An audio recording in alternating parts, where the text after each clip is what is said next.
Assalamualaikum warahmatullahi wabarakatuh. Kami dari kelompok 2 akan mempresentasikan tentang etika Kode Etik Notaris Indonesia yang akan dipresentasikan oleh anggota kelompok kami. Baik, sekarang saya akan menjelaskan tentang sejarahnya notaris, yang dimana lembaga notaris mulai dikenal di negara Indonesia sejak masa penjajahan Belanda, yang mana pada awalnya lembaga ini hanya diperuntukkan bagi golongan Eropa khususnya dalam bidang perdata.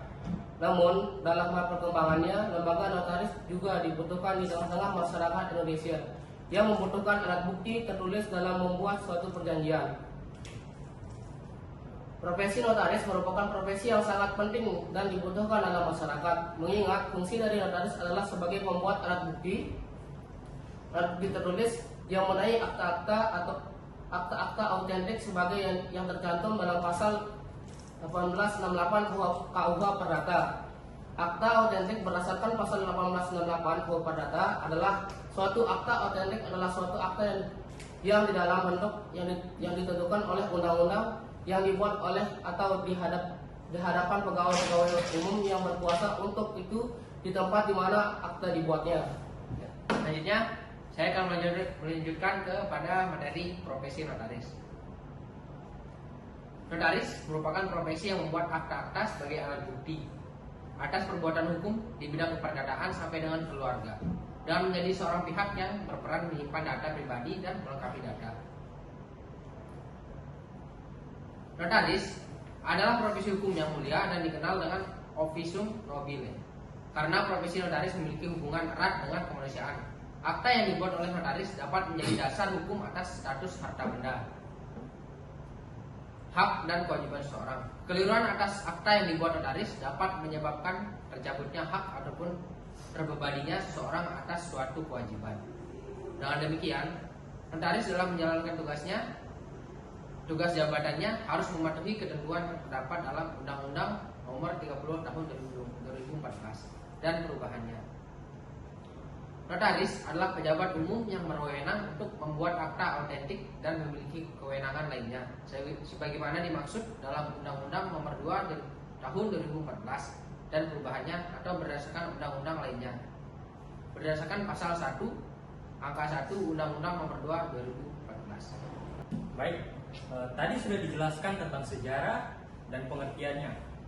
Mari kita masuk pada penjelasan tentang kode etiknya. Baik, kode etik notaris itu apa sih? Kode etik notaris adalah konsekuensi logis dari suatu pekerjaan profesi notaris. Pada dasarnya, notaris sebagai pejabat umum yang diberi kepercayaan harus berpegang teguh tidak hanya pada peraturan perundang-undangan, melainkan juga pada kode etik profesinya. Sebab tanpa adanya kode etik, harkat dan martabat dari profesi notaris akan hilang. Selanjutnya, kode etik notaris meliputi apa saja sih? Kode etik notaris meliputi menghormati dan menjunjung tinggi harkat dan martabat dari jabatan notaris, menjaga dan membela kehormatan perkumpulan, bertindak jujur, mandiri, tidak berpihak, penuh rasa tanggung jawab, dan berdasarkan peraturan perundang-undangan dan diisi sumpah jabatan notaris. Baik, di sini saya akan melanjutkan dan membacakan kewajiban notaris. Yang pertama, memiliki moral, akhlak, serta kepribadian yang baik. Yang kedua, menghormati dan menjunjung tinggi harkat dan martabat jabatan notaris.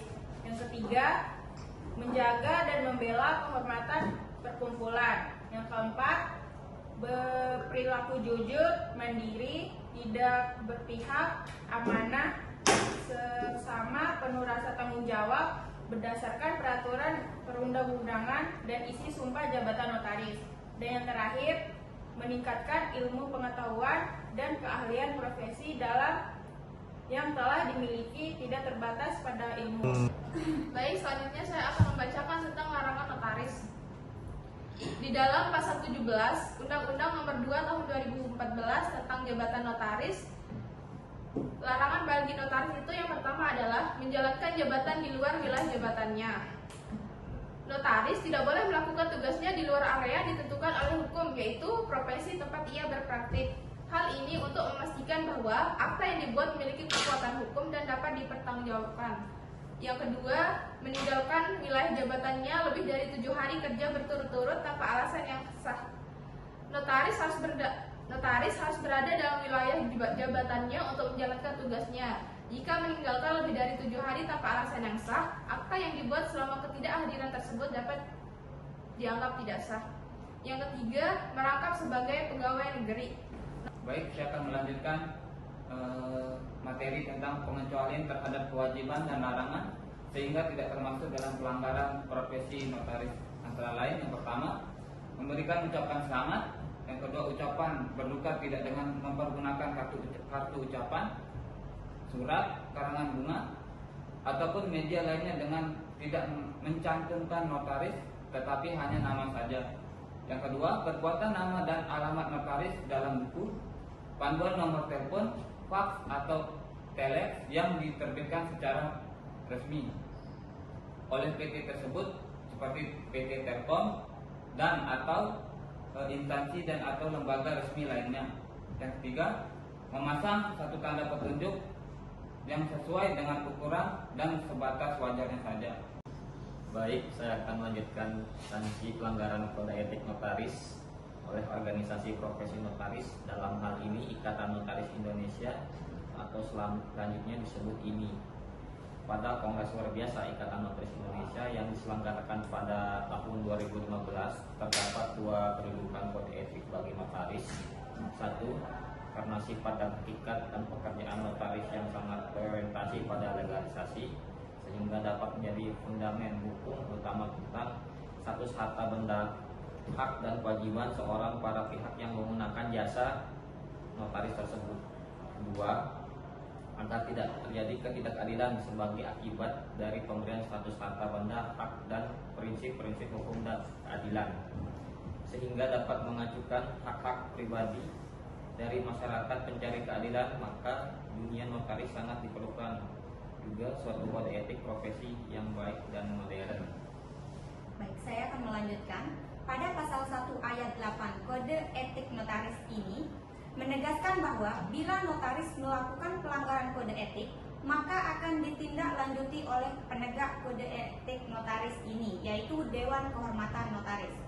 Pengawasan terhadap notaris dalam kode etik ini diatur dalam pasal 7 Kode Etik yang memuat lembaga yang dapat melakukan pengawasan terhadap notaris, yaitu Dewan Kehormatan. Namun, ketentuan pasal selanjutnya tidak menjelaskan secara rinci bagaimana kewenangan dan kewajibannya dari Dewan Kehormatan.